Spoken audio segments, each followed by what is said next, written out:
All right, guys. Act 4. William Shakespeare's Othello. Things are getting really serious. It was all fun and games until now, okay? Let's get into it. Grab yourselves a cuppa and a copy. Let's go.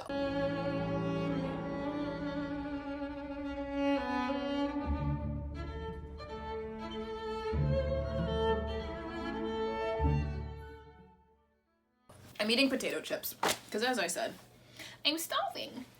And obviously, I'm filming all of these at once. Don't know if you can tell, my outfit has not changed. My hair has not changed. My earrings have not changed.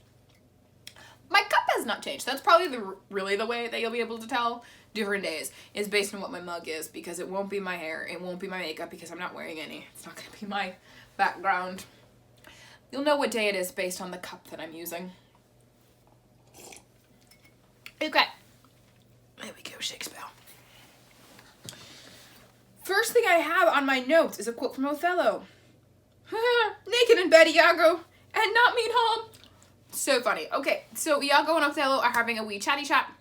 And if you didn't see already, yesterday, Iago is putting villainous ideas in Othello's head, saying that Cassio and Desdemona are hooking up. Not true.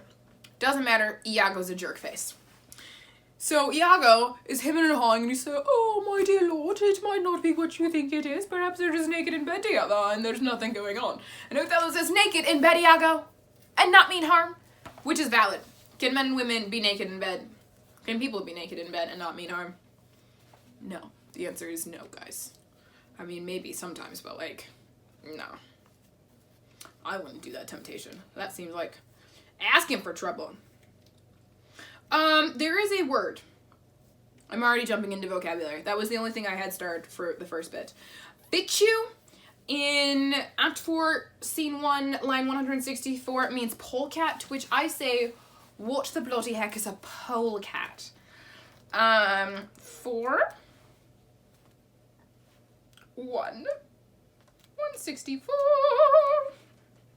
Cassio says, "'Tis such another fichu, marry a perfumed one. What do you mean by this haunting of me?"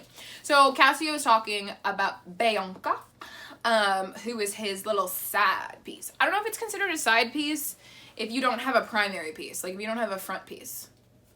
Is that what your number one lady is called, a front piece? It's not funny, darling. You're not clever. We have reserved, that's not the word. Othello has determined that Cassio has to die. Now, in the last act, he had mentioned it, but like he's like quite firm now, and he's talking to Iago about how best to bring about the end of life of Cassio. He says, "How shall I murder him, Iago?"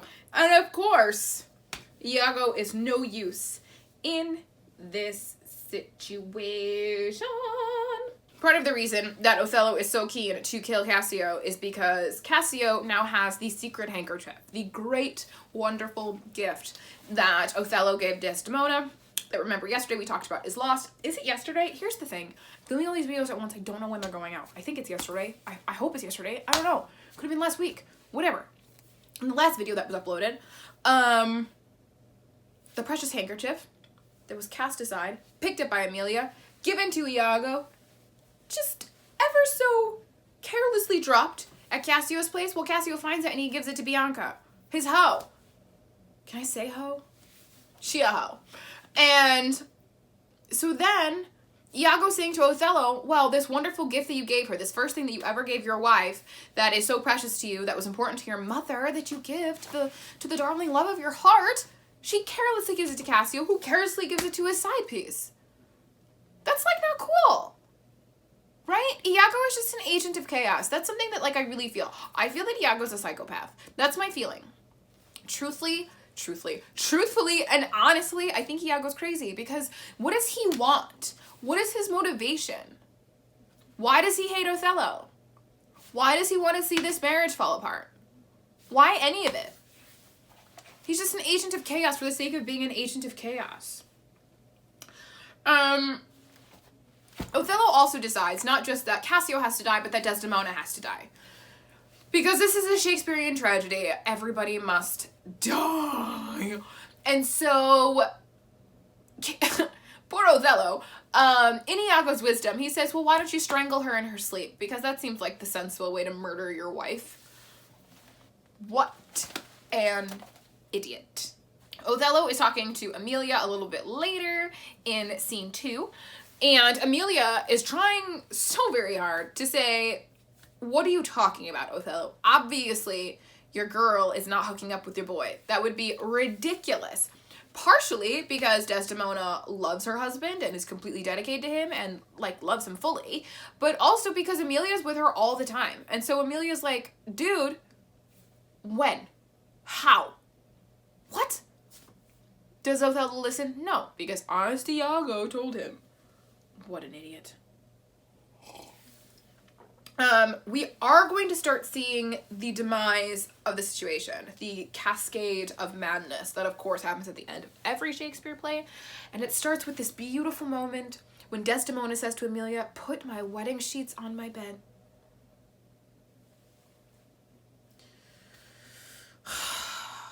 Desdemona. Her subconscious knows what's coming. Her subconscious knows. And now you know too. The next part, is this still scene 2? Yeah, it is. Iago and Rodrigo are talking. Remember, Rodrigo is still here. Rodrigo is just waiting on the side, waiting to be able to pounce and get with Desdemona after there's conflict between Desdemona and Othello. That's his hope, that's his dream, that's his goal, and Iago is setting up the situation for Rodrigo, so he thinks. So, Iago says to Rodrigo, listen, I need you to kill Cassio, because Cassio is standing in the way of you and Desdemona. And Rodrigo's like, how? Knock out his brains.